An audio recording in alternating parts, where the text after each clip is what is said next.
Last Stop on Market Street is written by Matt Della Pena and illustrated by Christian Robinson. The author won a Newbery Medal in 2016 for this story, which is awarded to really important books. Now let's learn a bit more about the author and illustrator of this awesome book that I'm excited to share with you. Matt Della Pena grew up in National City, California, and now lives in Brooklyn, New York. He has written many novels. One was turned into a movie. He has also written multiple picture books and currently teaches creative writing, visiting schools all across the country. Christian was born in Hollywood and now lives in Northern California. Christian loved making things, such as sculptures, paintings, and drawings, since he was a child. He has illustrated many books, collecting tons of impressive awards along the way. Also, Christian is an animator and works with Sesame Street's Sesame Workshop and Pixar. Now it's story time, and I would like to thank Sarah Kamya and Little Free Diverse Libraries for providing me with this book to share with you all. Today I'm going to read you a fun book, a fun story called Last Stop on Market Street. Words by Matt D. LaPena, and pictures by Christian Robinson. And I hope you enjoy it.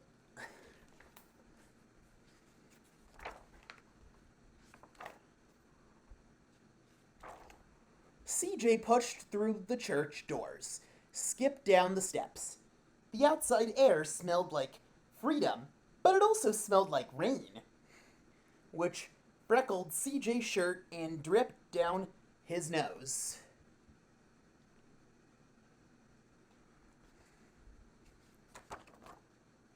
He ducked under his Nana's umbrella, saying, "How come we gotta wait for the bus in all this wet?" "Trees get thirsty too," his Nana told him. "Don't you see that one big drinking through a straw?" CJ looked a long time, but never saw a straw.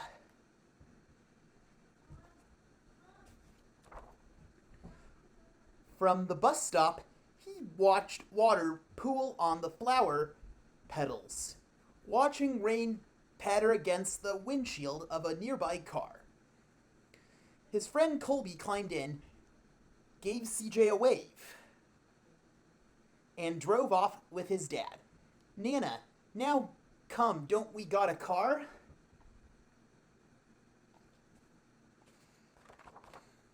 "Boy, what do we need a car for? We got a bus that breathes fire, and old Mr. Dennis, who always has a trick for you." The bus creaked to a stop in front of them.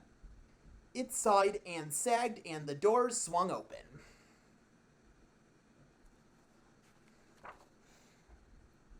"What's that I see?" Mr. Dennis asked. He pulled a coin from behind CJ's ear, placed it in his palm. Nana laughed in her deep, deep laugh and pushed CJ along. They sat up right up front. The man across the way was tuning a guitar.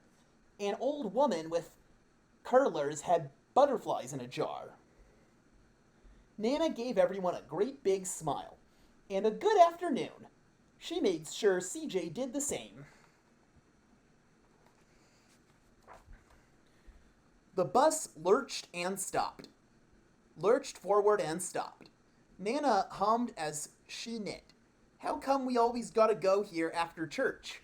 CJ said. "Miguel and Colby never have to go nowhere."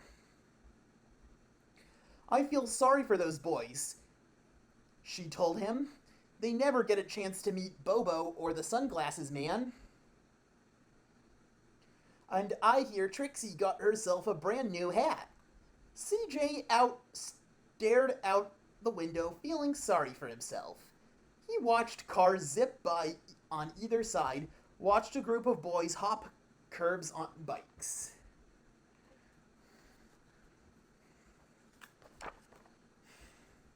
A man climbed aboard with a spotted dog. CJ gave up his seat. How come that man can't see? Boy, what do you know about seeing? Nana told him. Some people watch the world with their ears. That's a fact. Their noses, too, the man said, sniffing the air. That's a mighty fine perfume you're wearing today, ma'am. Nana squeezed the man's hand and laughed her deep laugh.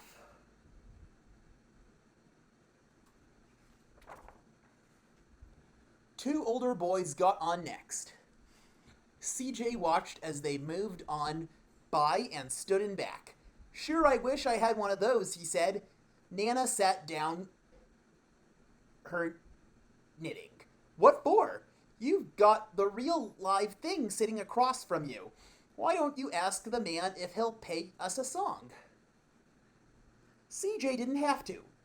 The guitar player was already plucking strings and beginning to sing.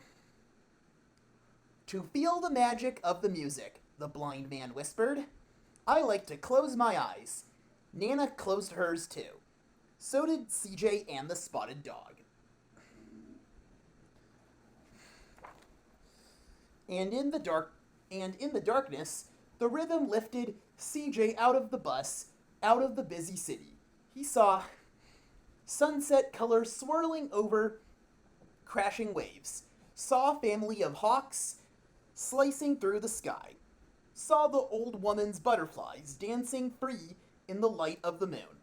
CJ's chest grew full and he was lost in the sound, and the sound gave him the feeling of magic.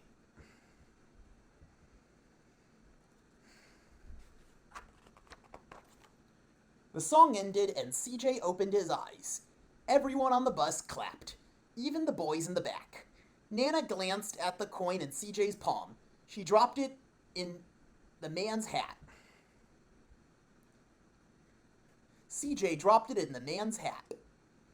Last stop on Market Street, Mr. Dennis called. CJ looked around as he stepped off the bus. Crumbling sidewalks and broken down doors, graffiti-tagged windows and boarded-up stores.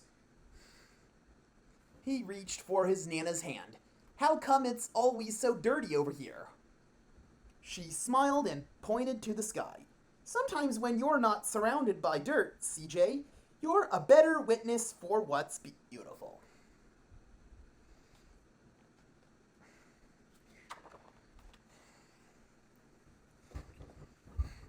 CJ saw the perfect rainbow arcing over their soup kitchen. He wondered how his Nana always found beautiful where he never thought it to look.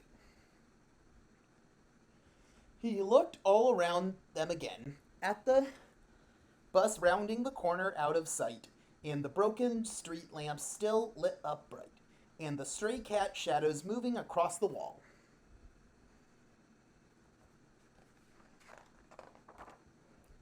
And when he spotted their familiar faces in the window, he said, I'm glad we came. He thought his Nana might laugh her deep, deep laugh, but she didn't.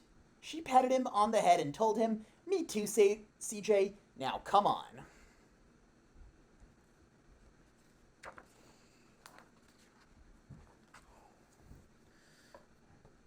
The end. I hope you enjoyed that fun story.